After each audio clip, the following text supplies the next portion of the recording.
মানুষ কিয়ামতের ময়দানে গিয়ে আল্লাহ পাক বলবে, ইমানদাররা আসো আজ জান্নাতে চলে যাও।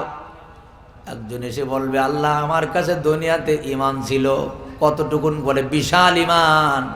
আল্লাহ কয়, ঈমান তুমি দুনিয়ার জমিনে একটা আরশির বিনিময়ে বিক্রি করেছিলে, তোমার কি মনে আছে? ওই ঈমান তুমি এক প্যাকেট গোপাল বিড়িতে বিক্রি করেছিলে।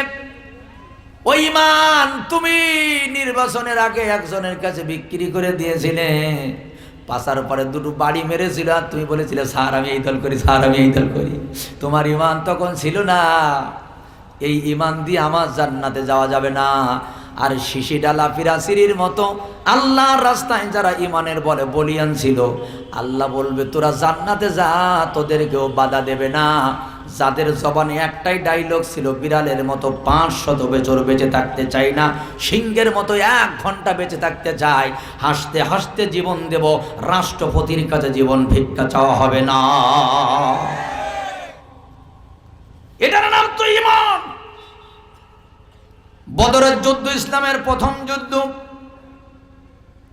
313 জন সৈনিক নবীজি তৈরি করলেন। কাফির বেঈমান 1000-এরও বেশি। আল্লাহর নবী একটু টেনশন করতেছেন, চিন্তায় আছেন। একজন সাহাবী কয়, ইয়া রাসূলুল্লাহ টেনশন করেন কেন, আপনার চিন্তা কেন? আমাদের তো 313 জন আছে। কতজন? আমাদের 313 জন আছে, নবী টেনশন কেন? নবীজি বললেন, আমার টেনশন এই জন্য হচ্ছে না। আল্লাহর নবী বললেন, সাহাবীরা রে, কি জন্য টেনশন করতেছি জানো? এমন এক যুদ্ধ, বাবার বিরুদ্ধে সন্তান অস্ত্র ধরে দাঁড়িয়ে থাকবে, আপন ভাইয়ের বিরুদ্ধে ভাই অস্ত্র ধরে দাঁড়িয়ে থাকবে, চাচার বিরুদ্ধে ভাতিজা ময়দানে অস্ত্র ধরে দাঁড়িয়ে থাকবে। সাহাবীরা রে, সন্তান যদি ওই ময়দানে বাবার প্রেমে পড়ে যায়, ভাই যদি ভাইয়ের প্রেমে পড়ে যায়, ভাতিজা যদি ওই ময়দানে চাচার প্রেমে পড়ে যায়, আর যদি ইসলামের পরাজয় হয়, তাহলে আল্লাহকে আল্লাহ বলে ডাকার মতো একজনও থাকবে না। আমি নবীজি এই জন্য টেনশনে পড়ে গেছি। বলতে বলতে জিবরাইল হাজির।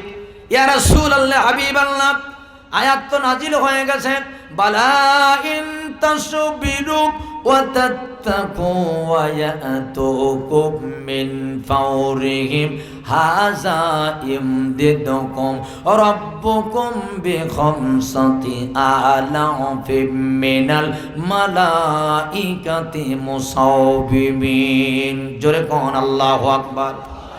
নবীজি আপনার সাহাবীদেরকে বলে দেন, ওরা যদি তাকওয়াওয়ালা হয়, ওরা যদি আল্লাহকে ভয় করে, আর যদি ইস্তেকামাতের সাথে দাঁড়িয়ে থাকে, ময়দান থেকে পলায়ন না করে, আল্লাহ পাক বলেছেন রব্বুকুম বিখামসাতি আলাফিম মিনাল মালাইকা, আসমান থেকে 5000 ফেরেশতা ওদের সাথী বানায়া দেবে।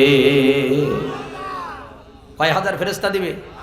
কয় 5000 ফেরেশতা দিবে, যদি ওরা ঈমানের বলে বলিয়ান থাকে আর যদি আল্লাহকে ভয় করে। আমার বন্ধুগণ, অল্পক্ষণের মধ্যে বদরের ময়দানে মুসলমানদের বিজয় হলো। একজন সাহাবী অবাক হয়ে বলেন, ইয়া রাসূলুল্লাহ, আমার হাতে তো কোনো অস্ত্র ছিল না, ছিল খেজুরির ডাল। জোরে কোন কি? কয় হুজুর ছিল খেজুরির ডাল। কিছুক্ষণ পর তাকাই দেখি হাতে এক অস্ত্র। হুজুর বুঝলাম না খেজুরির ডাল অস্ত্র কেমনে হইল? আর একজন কয়, ইয়া রাসূলুল্লাহ, আমি তোর গলা কাটলাম না, আমি সামনে গেলাম, তাকাই দেখি গলা কাটি পড়ে গেছে। হুজুর আমি মারলাম না, ওর মারলো কে? আর একজন কয়, হুজুর আমি একটারও তো মারি নাই, আমি যাওয়ার আগে সব ময়দানে পড়ে গেছে। হুজুর কারণটা কি?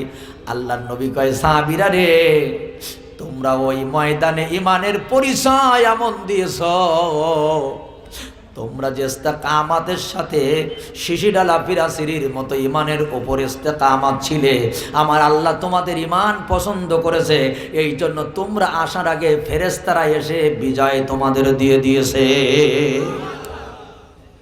তোমার হাতের যে অস্ত্র খেজুরির ডাল, ওটা নিয়ে একটা অস্ত্র ধরায় দিছে, আর তুমি মারো নাই, বরং হযরতে জিবরাইল এসে তোমার আগে ওর গলাটা কেটে দিছে।